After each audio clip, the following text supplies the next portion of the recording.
Well, I noticed a lot of new faces this evening, and I'm so glad you all came. And I want you to know that this is a safe place to share. So if you want to tell us your story, there'll be no judgment.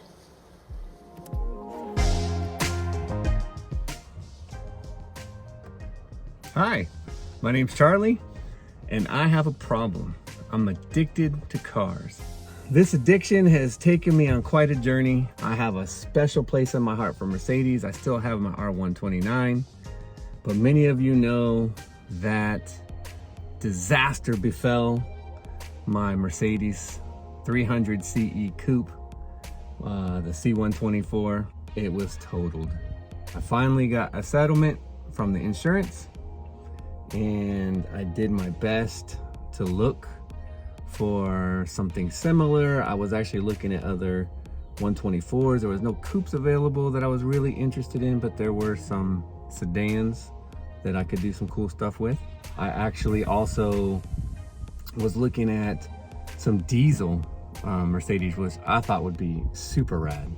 California smog rules are kind of stringent, so a diesel or something pre-1975 was really attractive to me. The give and take being that the older you get, the more stuff needs to be done, and I am lacking, to say the least, on my mechanic skills. Anyway, during the search, I wandered away from Mercedes, and it wandered, well, it didn't wander outside of Germany. It just wandered away from Mercedes, and I fell in love.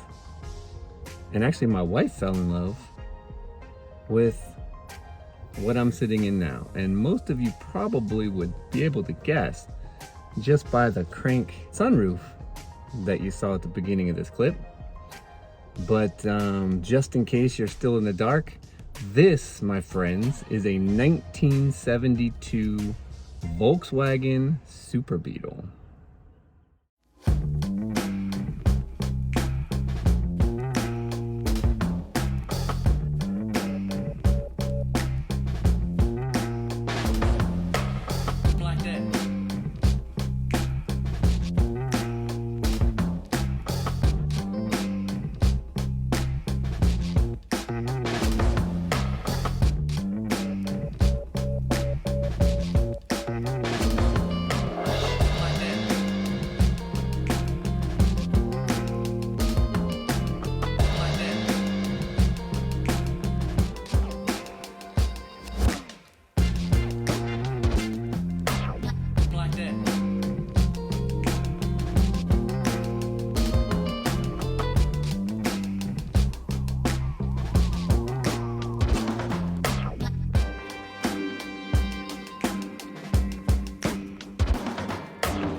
Now, why a Volkswagen, you might ask? Decent question. Here's the thing. I fell into Mercedes-Benz through Papa's cars that he was getting, and I fell in love with them, and I'm still in love with them. Like I said, I'm not done with the 124 platform. I will have another one, and I will do the things that I wanted to do to mine before the accident. But I have to admit, my entire life, the one car that I've really always wanted was a Volkswagen Beetle. Ever since I was a kid, and like many people, I saw the Disney movie, The Love Bug, with Herbie, and I thought that was the coolest car. I wanted one. I've always wanted one. I've always liked the Bajas. I've liked street bugs. I just like them, man. It's a guilty pleasure. And I finally got the chance, so I jumped on it. It makes me probably the biggest glutton ever because of everything that needs to be done to this one and to any of them to keep them going. I mean, this car is 50 years old this year. It's older than I am, and I'm old. So I'm excited. I hope you guys are excited. This channel is definitely going to take on a new personality when it comes to Volkswagens, because there's a lot of stuff that needs to be done and there is a lot of information out there. So I'm gonna do my best to add to it. Whatever I get done to this, I'll bring you guys along and we will fix this thing up slowly. Anyways, as far as Volkswagens, the history, you know, the history is a bit checkered for Volkswagen Beetles. This is actually a Nazi era invention commissioned by Adolf, the guy with the funny mustache himself. He wanted something affordable for all citizens, which that in itself is not a bad idea. And he commissioned none other than Ferdinand Porsche to design a car that was this one. And it's literally Volkswagen means people's car. Volkswagen. Volkswagen. Yeah, whatever. However you say that in German. This means people's car. Super efficient. I won't get into all the details yet because I'm still learning them, but super efficient, super simple.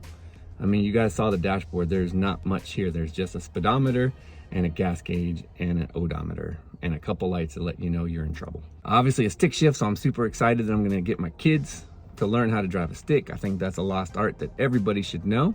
Back to the history. So this was designed and commissioned in Nazi Germany, and it came about in 1938, I think is when they started production. However, then came World War II, and they stopped production for regular private citizens. They were making them for military personnel. Hitler and all those officers had Volkswagens at the time. And then they got their ass kicked. And then England, I believe, took over after the war, and they started making them because they thought, man, these are good and they're cheap. And this is a great idea. So I think they increased production and they started rolling them things out right after the war. Then in 1949, it got real because the Volkswagen came to the United States and it was a hit. It didn't look like any of the other cars at the time. Everything else was giant with big grills and bold American statements. And this was just an unassuming, harmless little Beetle friend that everybody could have. Super cheap, super dependable, and they would just run forever. As you can see, I mean, you see them all over the road now. And I mean, these could be up to 60, 70, 80 years old and they're still running. So very good German engineering. They took off in America. They were adopted by the hippies, peace, love, and hippiness in the 60s. So they became a symbol of the counterculture. Then in 1972, they hit another milestone, which was the 15 millionth unit was sold. So that broke a 40-year record held by the Ford Model T. So these finally outsold the Model T way back in 1972, which is what year this is. Pertinent to this car, in 1971, they lengthened the front end to give it a bigger trunk space. They called this the Super Beetle. So 1971 was the first Super Beetle. 1972 is when this one was, and this is the last one that looks like this. After this, they had a curved windshield and a more substantial dashboard. Super Beetles are not quite as collectible. I keep hearing people say that they're not as good. Best I can tell, these are very similar other than being bigger. And then they had the McPherson struts. So they upgraded the suspension in the front, which they didn't stay with this one. They upgraded it again, I think in 74, 75. And the Super Beetle only made it to, I think, 1980 or 1979. And that's when they stopped making them all together in Germany, and production moved to Mexico and Brazil. In the 80s in America, popularity kind of fell off with Volkswagen. Japanese cars were coming out and they were also cute and small, but much more efficient and faster, and Volkswagen didn't really keep up. But from the fall off in the United States, I mean, it got huge in other countries, especially now that they were being made in Mexico and Brazil, huge in South America, I think huge in South Africa. Sales continued to soar. They all got into eventually the new Beetles, which I like them, but they're more of a regular car than this. I think the last one was built in 2019, and now they are no longer made for now. I'm sure this is not gonna go away. I'm sure we'll see another Beetle at some point in my lifetime. But all in all, this car, the Volkswagen Beetle, had an 81-year run.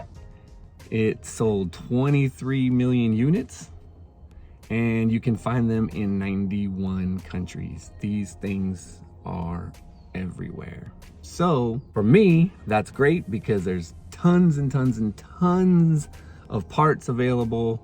I can replace every single body panel for fairly cheap.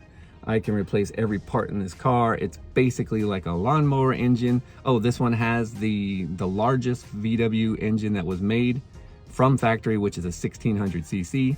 You can get bigger ones, you can get sporty ones, you can get fast ones, turbos, everything. We'll see if I ever go that route. I'm not really a fast guy. I am a cruiser, so this one probably is gonna be fine for me. But it's nice to know all that stuff is available. Tons of information. I have had nothing but good experience so far with the Volkswagen crowd. They are much like the car, kind of an unassuming, friendlier, kind of inclusive group. But I've always had good luck with car clubs and car people. They're always pretty cool. You always got your grouchy people that are super opinionated, and I'm probably super opinionated about stuff too. So that's nothing new, but everybody's pretty friendly and everybody likes to help out. But I think that's especially true of the Volkswagen community as a whole. So I'm excited about it. I hope you guys are excited about it. I don't want you guys to think that this is the end of Mercedes, because it's certainly not. I do have my R129. I'll be making plenty of videos there. We still have our 2006 E350 that Papa's fixing up, and we've got more stuff on the way. Plus, I've got a lot of friends that got a lot of different kind of cars. So I have a lot to show you guys. Stick with us. If you're watching this because you're excited about the VW and you're a VW person, then I'm excited to have you on the channel. Thank you for following along. I look forward to getting to know you and maybe learn from you and maybe help in however I can with showing some simple stuff. Other than that, thank you guys so much for tuning in. Like, subscribe, share, and we'll see you on the next one.